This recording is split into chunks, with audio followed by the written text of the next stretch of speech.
Stephen A. Smith just went absolutely nuclear on Stephanie White on national television, and he is not even close to being done because buried deep underneath this entire messy controversy is something White has known for years and has never told a single soul. A secret involving DiJonai Carrington that completely changes everything about why White defended her after that brutal, dangerous clothesline on Sophie Cunningham.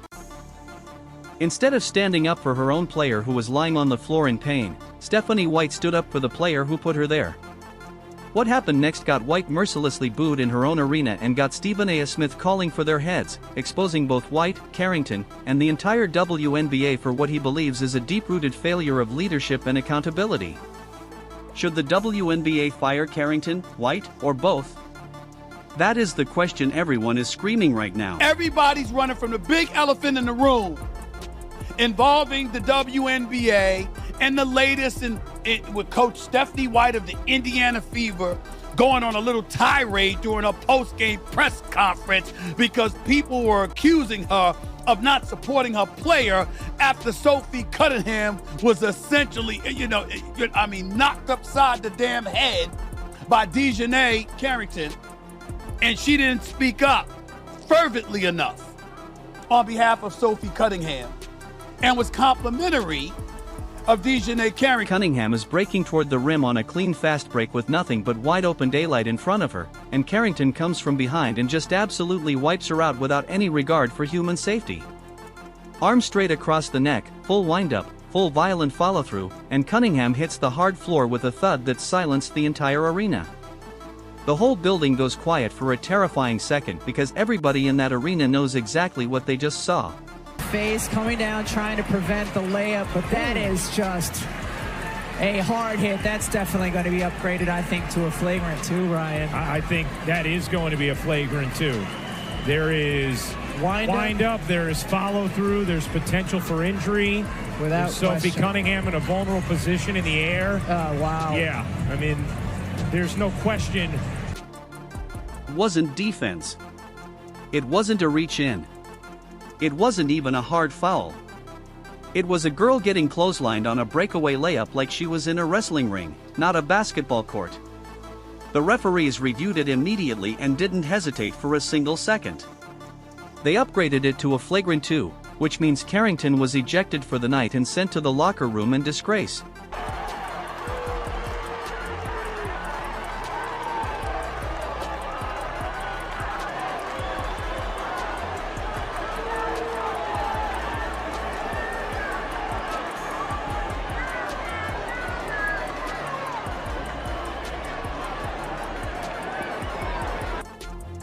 League's own pool report laid it out plain and undeniable. Unnecessary and excessive contact against a player in a vulnerable position. That is the exact language from the rulebook, and it fits this play like a glove. Cunningham didn't even get dinged for how she reacted afterward because officials said her response to that kind of vicious hit was completely acceptable given what just happened to her body. And this is absolutely not new for Carrington. Rewind to the 2024 playoffs, and she is poking Caitlin Clark directly in the eye, leaving her with a black eye that every basketball fan in the country saw replayed for a week straight. Carrington claimed she didn't even know she made contact, said she was just following through on a play at the ball. Except when you watch the film, her arm goes straight up into Clark's face with absolutely nothing resembling a basketball move happening anywhere near it. Yeah. Did you, when you went and kind of swatted at Caitlin, did you intend to hit her in the eye? And if so, could you just, or if not, either way, could you talk about what happened on that play? I don't even know why I would intend to hit anybody in the eye. That doesn't even make sense to me. But no, I didn't. I didn't know I hit her, actually. I was trying to make a play on the ball, and I guess I followed through and I hit her, so obviously it's never intentional. That's not even like the type of player that I am. That is the pattern here, and it is not subtle. Go back through Fever matchups over the past couple seasons, and you keep finding Carrington's hands ending up near someone's head or neck. Usually Clark's, usually Cunningham's, and rarely anywhere close to the actual ball. This is not bad luck. This is a dangerous habit that has been allowed to continue unchecked. Chicago's own crowd turned on her for it. After the ejection, the United Center, Carrington's home arena, started chanting Cunningham's name. Think about how incredibly rare that is. A home crowd cheering for the player their own teammate just took out. That is not fans being disloyal. That is fans knowing a dirty play when they see one, even when their own team commits it. Then Carrington got on social media minutes after the game and posted white privilege, tagging the Fever's account directly along with the date of their next matchup. You have people booing her on our own home court. I'm talking about coach of the Indiana Fever, Stephanie White. People booing her. You had a lieutenant governor, invoking himself into the equation, or implementing himself into the proceedings, calling for her to be fired. And it's created an uproar. All that should have ended with an ejection and a suspension review turned into a national argument about race within the hour. Cunningham herself shut that down fast, pointing out she had been ejected for the same type of play before and accepted it without turning it into anything bigger than a basketball moment. Players and commentators around the league called Carrington's post reckless because the film shows exactly what happened and none of it has anything to do with race. It has to do with an arm across a neck on a breakaway layup, pure and simple. What made it even worse is that this was not some isolated flash of frustration in the heat of the moment. This is a player with a track record going back multiple seasons of putting hands and arms near the heads and faces of Fever players specifically. Sophie Cunningham, of course, as usual, responding and not taking it lying down, responded to all of this saying, I think the league is taking care of that, meaning the foul. And this has nothing to do with race. Last year, I did the same thing and I got kicked out of a game and I deserved to be kicked out. There's no reason even to play that card, meaning the race card. Clearly, I think it was unnecessary. I don't even know her. She wasn't even on the team last year when all that was going on. But I do think people play the Fever. We're nationally televised. There's a lot of eyes on us and people just want attention. And that's her just trying to get it. Clark's eye in 2024, Cunningham's neck in 2026, and other incidents sprinkled in between involving different opponents entirely. That is not bad luck, that is a dangerous, ingrained habit. And here is what should have happened next. The head coach stands up, protects her player, and calls the foul exactly what it was: dirty, unnecessary, and dangerous. Instead, the person who should have spoken up for Cunningham that night stayed completely silent about the hit and found something else to defend entirely. Because you're not handling it right. You playing right into their heads. Right into their hands. Because you're not embracing the reality of the tense situation that the WNBA, and especially you as the coach of the Indiana Fever, is involved in. There are folks in Indiana at a home game booing you. You ain't the road team, you the home team, you the home coach, and they booing you. Stephen A. got on his show and asked the question every single Fever fan wanted answered. How are you the head coach on the sideline during the play, covering the game or coaching the game, and you didn't see the play? That is not a gotcha question, that is just common sense because coaches watch the floor for a living. Smith kept pushing on it too, saying with growing frustration, I'm not saying it's impossible, but I'm like, what do you mean you didn't see the play? What? You not watch it? We saw it. You're coaching the game up and down the court. It's your job to coach the game. Watch the game. How did you not see the play? And when you hear it laid out like that, White's excuse falls apart in real time. Smith didn't stop at the excuse itself. He turned it into something much bigger. The head coach for your Fever and Eastern Conference Coach of the Month, Stephanie White.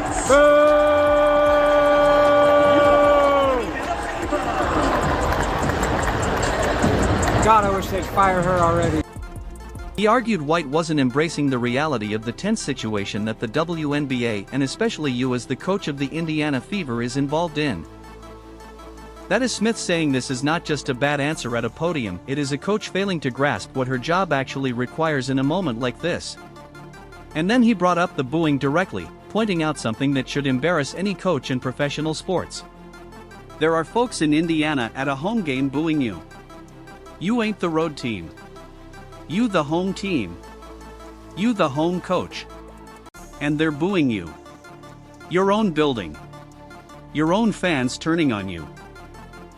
That is a devastating indictment of her leadership. How are you the head coach on the sideline during the play, covering the game, or coaching the game, and you didn't see the play? I'm just asking. I'm not saying it's impossible, but I'm like, what do you mean you didn't see it? Well, you not watching? We saw it. You coaching the game. Up and down the court. It's your job to coach the game, watch the game. How did you not see the play? From there, Smith zoomed out even further, connecting White's fumbling, defensive response to a much bigger problem in the league. White talked about the fear-mongering, the divisiveness, the stuff that's trying to hijack our league, and said flatly that it will not win. Then he turned it right back on White, telling her, "You're playing right into their hands." Right into their hands. Meaning her silence and her excuses were doing more damage than the original foul ever could. And then Smith did something that made the whole thing explode online. He hinted there is more to this, something about Carrington that White has known for a long time and never said out loud. He didn't spell it out completely. He let it sit there, hanging in the air like a bomb waiting to explode. And that little tease is exactly what got clipped and reposted everywhere within hours. We are united. We are connected. We will not be divided. Every day these women put their on the line. Every day. When they go low, we go high. Love will win. Grace will win. Humility will win. And kindness will win. I stand by them. I will always stand by them. Everybody else can go to hell. Other commentators jumped on the same angle almost immediately. Tommy Lahren said White's pregame comments felt very performative, adding that White seemed more upset at the reaction than she is about what happened to her own player. Dan Dakich went even harder, calling White the dumbest coach I have ever seen and questioning whether she should even be trusted to answer basic questions about her own team. That clip didn't die after one news cycle either. It kept getting reposted for days, picked up by major outlets, shared by huge accounts, and dissected clip by clip online. Which raises the obvious question everybody started asking. What exactly does Stephen A. Smith know about Carrington that the rest of us don't? Because Smith made one thing crystal clear before signing off. The full story was coming. And by his own words, it is worse than anybody thinks. Trying to create a fabrication or distortion of who I am, of what I'm about. Our players' success, our players' health and wellness, our players' safety is always a top priority for me. One of the things I pride myself on is my relationships with players. For those who have anything to say about the play in the last game, I didn't see the play in real time. I went straight to a press conference. I thought the play got called right. Thankfully, Sophie's okay. Was it egregious? Absolutely. When you have a chance to watch that over and over and over on replay, you can see that. I didn't have that in. Stood at that podium and told reporters, "I didn't see the play in real time. I went straight to a press conference. I thought the play got called right." That excuse does not hold up because White is the head coach standing on the sideline watching the exact spot where Cunningham got hit. Broadcast footage shows her body facing the play, her eyes tracking the ball right as Carrington's arm connects. The things about Nay is that she's going to play her butt off, man. She's going to compete. Nobody's going to go walking in for a layup. And so I don't oppose the hard foul, but I also don't think that she intentionally went for the net. A finger points at her in the replay analysis right there, watching it happen in real time. So either she saw it and lied about it, or she was not watching her own team during a fast break. Neither one is something a head coach should ever be okay with. Then White kept talking and that is where it got worse. She admitted, was it egregious? Absolutely. But the very next thing out of her mouth was praise for Carrington. Cunningham is the one who hit the floor. And White spent her answer defending the player who put her there. New footage made it even worse.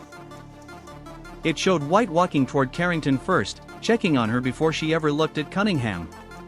That single devastating detail did more damage than anything she said at the podium because actions like that do not lie.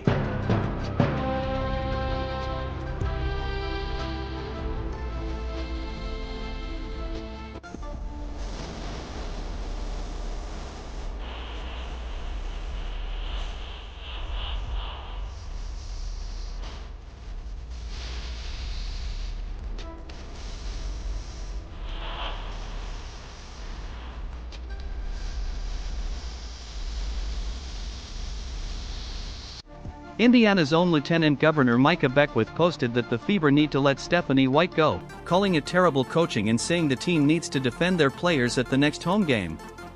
Thousands of furious fans booed White during introductions. Her response was a tirade about love, grace, and kindness winning, followed by telling critics to go to hell. Fans remembered her walking back criticism of Alyssa Thomas after Thomas hit Clark in the throat too. A pattern, not a slip. A clear and disturbing pattern of behavior. What the hell you talking about if you think this woman should get fired and lose a job and all of this other stuff because of the DiJonai Carrington foul on Sophie Cunningham? What she's saying is it ain't about basketball. It's not about basketball. And you looking into the cameras, no matter who you are, and saying, can we get back to basketball? Can we get back to basketball? No, they're not going to do it. They should. It would be the right thing to do. It would be the decent thing to do. It would be the fair thing to do. Since when have they been interested in being fair? Explosive secret Stephen A. Smith was teasing. Stephanie White coached Carrington for 2 seasons with the Connecticut Sun from 2023 to 2024. This was not some assistant coach connection or a brief crossover. White ran that team and Carrington played under her during the exact stretch when Carrington built her reputation as one of the most aggressive, physical, and dangerous defenders in the league. She coached her for I don't know how many years up in Connecticut, so give her flowers, and she didn't see it, and that's okay. Not just witnessed that reputation from a distance. She built it with her, game by game, practice by practice for 2 full years. Think about what that means for player development. A head coach spends 2 seasons shaping how a player defends, how far she is willing to go to stop somebody, what habits get rewarded, and which ones get corrected. But I respectfully submit to you that both of them, along with Coach Stephanie White, are not embracing the real issue with the true fervor that it deserves. What started with Caitlin Clark and how that was viewed as somebody who's a fantastic player and a fantastic addition to the WNBA being resisted as it pertains to her presence in the league because of whatever feelings some had, not most, not all, but just some, has morphed into something entirely more significant. Carrington's style of play, the reaching, the physicality near the head and face, the willingness to send a message with dangerous contact, all of that got built in real time under White's watch. And Sophie Cunningham said as much herself when defending White publicly, pointing out she coached her for I don't know how many years up in Connecticut, so give her flowers. Cunningham meant that as praise. What it actually reveals is the conflict sitting underneath this whole controversy, because if White coached Carrington through that development, she knows exactly what kind of player Carrington is. She has seen the eye poke pattern before it ever touched Caitlin Clark. She has seen a teammate get hurt by Carrington's aggression before Sophie Cunningham hit the floor. None of this is new information to White. So, when she got up at that podium and praised Carrington for playing her but often competing hard, she was not describing a surprise, she was repeating the same language she has used about Carrington for years, going back to Connecticut. Rather than riding that cash cow and acknowledging the reality of a rising tide lifting all boats, there were some who were resistant to it. They weren't resistant to Caitlin Clark specifically. They weren't resistant to a White star. What they were resistant to was folks acting like the WNBA never mattered with all the hard work that they put forth all of these decades until Caitlin Clark came along. That's where the resentment lies. That is why her defense does not read as naive anymore, it reads as consistent, deliberate, and deeply troubling. White's best seasons as a head coach came in Connecticut with Carrington on the floor as one of her main defensive weapons. And that success is part of her coaching record. Now, Carrington's reputation as an enforcer did not just help the Sun win games, it helped build White's resume. So, when White stood there defending the exact style of play that ended Cunningham's night, she was not protecting a stranger. She was protecting somebody she helped create. Somebody whose aggression contributed to her own coaching success. And here is what makes it sting even more. Clark and Cunningham defended White publicly through all of this, giving her the benefit of the doubt even as the footage and the history piled up against her. That incredible loyalty from her own players makes White's choice look worse, not better. Because the players she is supposed to protect stood up for her while she stood up for the player who hurt one of them. That is the secret Smith was circling the whole time.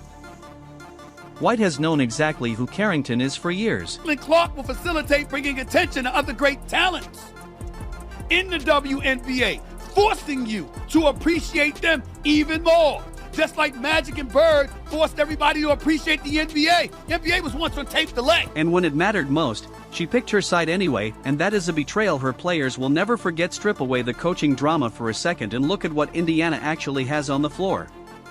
Clark put up 26 points and 11 assists in that same Chicago game, the one where Carrington got tossed for taking her teammate's head off.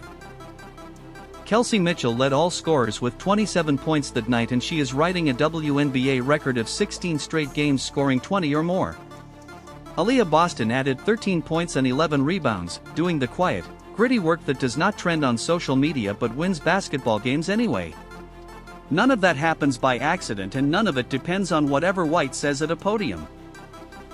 Boston, Mitchell, Hull, and Cunningham have built something special on that floor that does not need a coach's press conference to hold together.